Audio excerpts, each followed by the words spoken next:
اللہ جن لوگوں سے نفرت کرتا ہے ان کی نشانیاں کیا ہیں؟ السلام علیکم ورحمۃ اللہ وبرکاتہ۔ بسم اللہ الرحمن الرحیم۔ ہم سب یہ دعا کرتے ہیں کہ اللہ ہم سے محبت کرے، لیکن کیا ہم نے کبھی یہ سوچا ہے کہ کن اعمال اور عادتوں کی وجہ سے اللہ ہم سے ناراض ہو جاتا ہے اور کن لوگوں سے اللہ نفرت فرماتا ہے؟ یہ بات سننے میں سخت ضرور ہے، لیکن حق بات یہی ہے کہ قرآن اور احادیث میں اللہ تعالیٰ نے واضح طور پر کچھ لوگوں کے بارے میں فرمایا کہ وہ اللہ کو ناپسند ہیں۔ پہلی نشانی تکبر اور غرور۔ وہ انسان جو خود کو بڑا اور دوسروں کو حقیر سمجھے، اللہ کے نزدیک سخت ناپسندیدہ انسان ہے وہ۔ قرآن میں اللہ فرماتا ہے، بے شک اللہ کسی تکبر کرنے والے شخص کو پسند نہیں کرتا۔ ایسا انسان اپنی نماز، اپنے علم یا اپنے مال پر گھمنڈ کرتا ہو، اور یہی غرور اللہ سے دوری کا سبب بنتا ہے۔ دوسری نشانی جھوٹ اور دھوکہ۔ جھوٹ بولنا اور لوگوں کو دھوکہ دینا اللہ کی ناراضگی کی سب سے بڑی سبب ہے۔ قرآن میں فرمایا گیا، بے شک اللہ جھوٹے اور ناشکرے کو پسند نہیں کرتا۔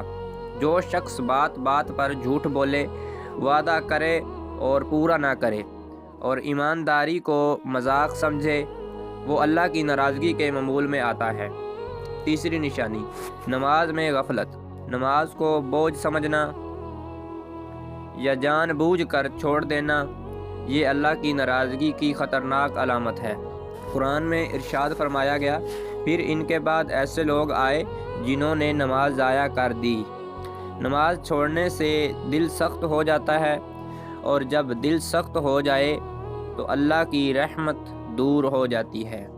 چوتھی نشانی ظالم اور حق تلفی۔ جو شخص کسی کا حق مارے، کمزور پر ظلم کرے یا زبان اور ہاتھ سے تکلیف دے، وہ اللہ کو سخت ناپسند ہے۔ قرآن میں فرمایا، بے شک اللہ ظالموں کو پسند نہیں کرتا۔ سورہ آل عمران آیت 57۔ ظلم صرف مارنا نہیں، بلکہ کسی کا حق روک لینا یا دل دکھانا بھی ظلم ہے۔ پانچویں نشانی گناہ پر ڈٹ جانا۔ غلطی ہو جانا انسان کی فطرت ہے۔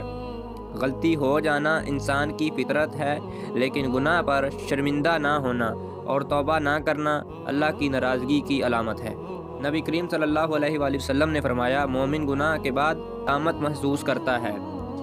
جو شخص گناہ کر کے ہنستا رہے اور اللہ سے ڈرے ہی نہیں، وہ خطرناک راستے پر ہے۔ چھٹی نشانی دین کا مذاق اڑانا۔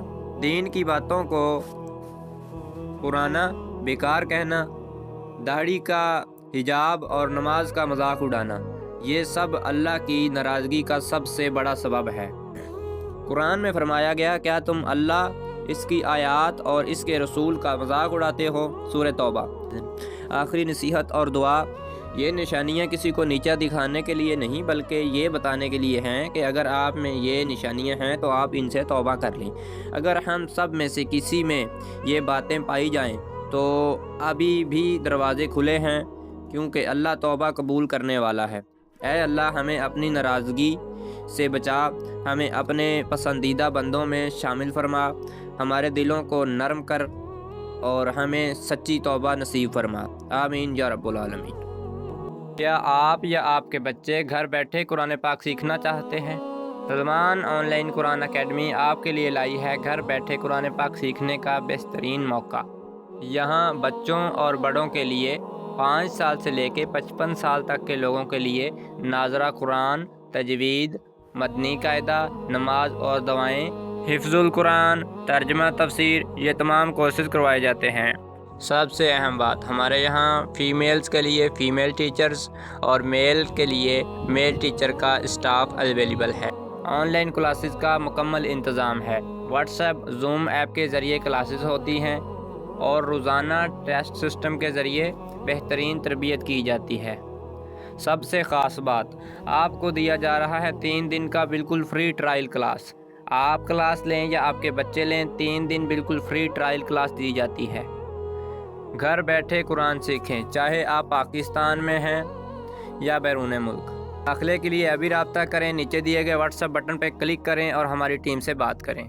اس ویڈیو کو نیکی کی نیت سے زیادہ شیئر کریں تاکہ جو آپ کے شیئر سے قرآن پاک سیکھے گا آپ کو اس کا ثواب قیامت تک ملتا رہے گا۔ جزاک اللہ خیرہ۔